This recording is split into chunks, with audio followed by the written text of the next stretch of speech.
Kiri bang, kiri kiri kiri, kiri bang, itu kiri. Jancok, mati len. Tapi guys keluar, saya kau watch berita selesai. Berita COVID, searching berita COVID-19. Di Indonesia, kebijakan PPKM diterapkan pemerintah sejalan dengan peningkatan kasus positif harian. Kebijakan ini bukan hanya berpengaruh besar pada sektor ekonomi dan pariwisata,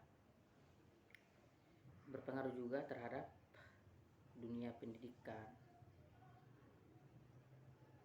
Pemerintah Indonesia berusaha menyebarkan informasi melalui kanal-kanal media sosial dan menggunakan tokoh berpengaruh sebagai opinion leader. Komunikasi politik antara media baru dan konvensional terus memberitakan untuk menyasar sampai pada komunitas kecil.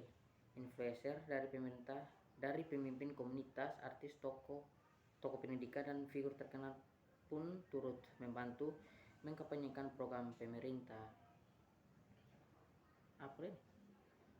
Pandemi COVID-19 telah menimbulkan dampak yang luar biasa bagi perguruan tinggi, baik dari segi akreditasi akademik maupun perkembangan ilmu pengetahuan. Hal ini juga dipandang sebagai realitas yang harus dihadapi dalam melakukan transisi masa-masa sulit untuk kembali membangun kemajuan ilmu pengetahuan dan teknologi. Ternyata ini dampak dari ini COVID-19 ini bukan hanya dampak negatif lah, padahal ada dampak positif cuy. Dampak positif dari ini COVID-19 nih, kotong bisa membangun kembali kemajuan ilmu pengetahuan dan teknologi yang ada di Indonesia. Apalagi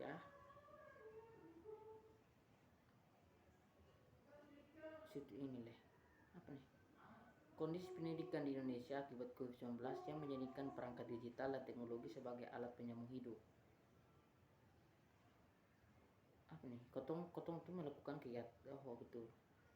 Gara-gara COVID-19 ini kotong melakukan kegiatan school from home menggunakan berbagai media pembelajaran daring.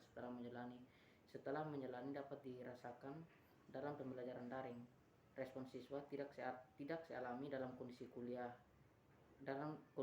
tatap muka. Akibat penggunaan media daring, siswa menjadi tidak mudah memahami peta pembelajaran, mengantisipasi respons, dan sulit mengembangkan pengetahuan dan kemampuan dirinya.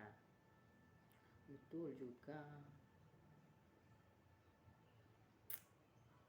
Apalagi ini kita lihat terus.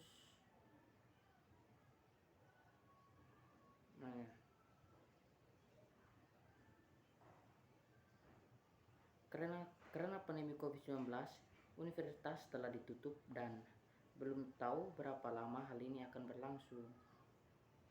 Terakhir kotong belajar lewat e-learning terus belajar dari e-learning. Dosen telah diminta untuk menyelesaikan silabus mereka dan terus mengajar dan melaksanakan ujian dari jarak jauh. Muncul pertanyaan dalam diri peneliti, apakah dosen dan mahasiswa siap menghadapi situasi seperti ini? Beralihnya perkuliahan tatap muka menjadi kuliah dengan daring tentunya memerlukan proses adaptasi yang tidak sederhana.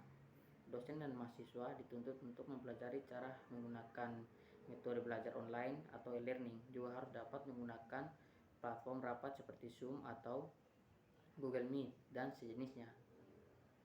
Belum lagi tantangan lain untuk diatasi beberapa mahasiswa tanpa akses internet yang dapat diandalkan untuk berpartisipasi dalam pembelajaran online. Kesenjangan ini terlihat di seluruh negeri, termasuk juga di Kupang. Selain permasalahan dari segi teknologi, permasalahan lainnya yang tidak bisa diabaikan adalah masalah berkomunikasi antara dosen dan mahasiswa, terutama dalam menyampaikan materi kuliah. Komunikasi dikatakan efektif jika antara pelaku komunikasi, yaitu komunikator dan komunikan, memiliki frame of reference dan file of experience yang sama. Terus, komunikasi adalah suatu transaksi, proses simbolik yang menghendaki orang-orang mengatur lingkungannya dengan membangun hubungan antara sesama manusia melalui pertukaran informasi untuk menggunakan sikap dan tingkah laku orang lain serta mengubah sikap dan tingkah laku itu. Pesan komunikasi idealnya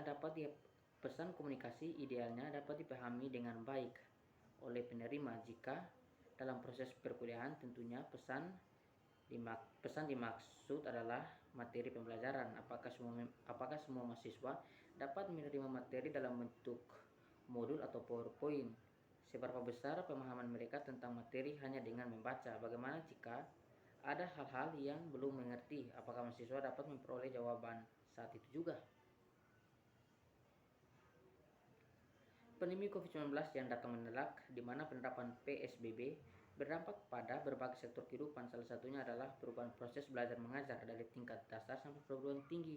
Banyaknya masalah yang muncul saat belajar online menjadi tantangan tersendiri bagi dosen dan mahasiswa untuk menjalankan tugas masing-masing. Agar tujuan pembelajaran tetap tercapai, kualitas output tetap terjaga. Semua masalah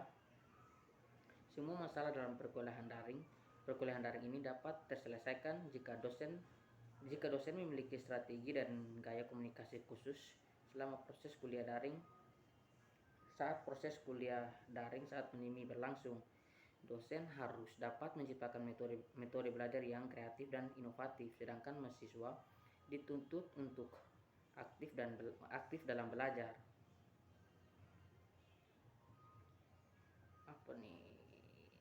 Untuk menjawab permasalahan ini, kita perlu melakukan penelitian yang judul strategi komunikasi dosen dan mahasiswa dalam meningkatkan kualitas pembelajaran selama pandemi COVID-19.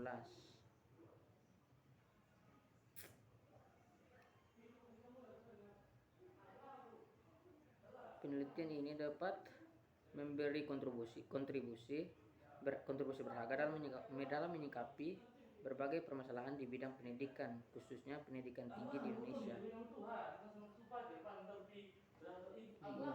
Dalam situasi kondisi khusus seperti saat ini.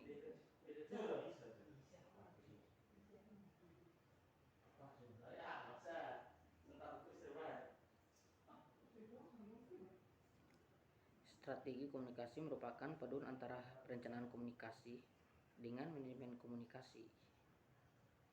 Untuk mencapai tujuan yang ditetapkan, strategi komunikasi ini harus mampu dilakukan secara praktis, diterapkan dalam praktek, sesuai pertunjukan operasionalnya.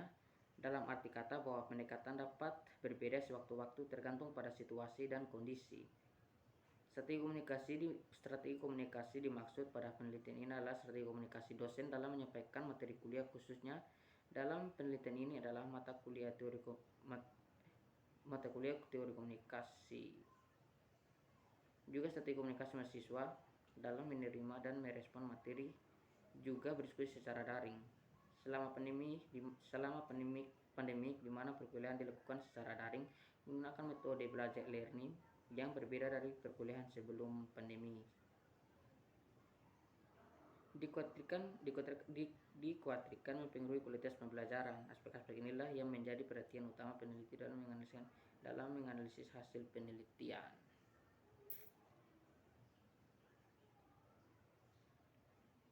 Lihat berita lain.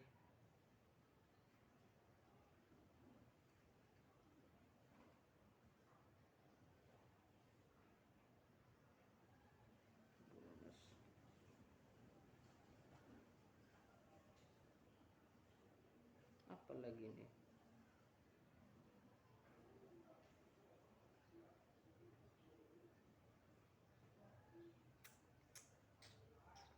Duduk kosong saya begini nih. Apa lagi? Kita lihat lagi di mana. Oh, ini ada. Komunikasi dosen dengan mahasiswa secara efektif di dalam proses perkuliahan daring sangat diperlukan guna memperoleh hasil pembelajaran yang maksimal.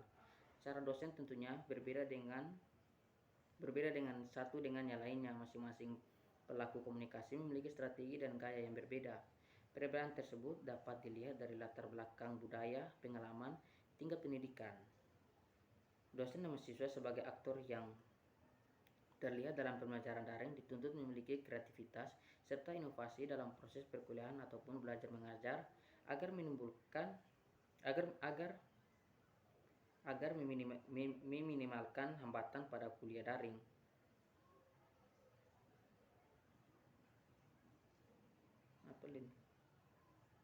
Permasalahan lainnya adalah munculnya hambatan lain yaitu kejenuhan belajar. Kejenuhan belajar didefinisikan sebagai rentang waktu tertentu yang digunakan untuk belajar, tetapi tidak mendatangkan hasil. Kejenuhan belajar mengakibatkan mahasiswa tidak mampu menerima pelajaran, bahkan tidak dapat memuat intisari dari pembelajaran tersebut. Kejenuhan belajar merupakan hambatan dalam proses belajar. Kejenuhan muncul karena mahasiswa mengalami geger budaya dalam proses perkuliahan dari yang biasa tatap muka langsung di kelas berubah menjadi online, di mana mahasiswa diharuskan belajar mandiri dengan mempelajari modul. Sampai sini sudah cari-cari ini materi. Nanti level beta cari. Lebih bisa ngasih kau makan dok, lapar.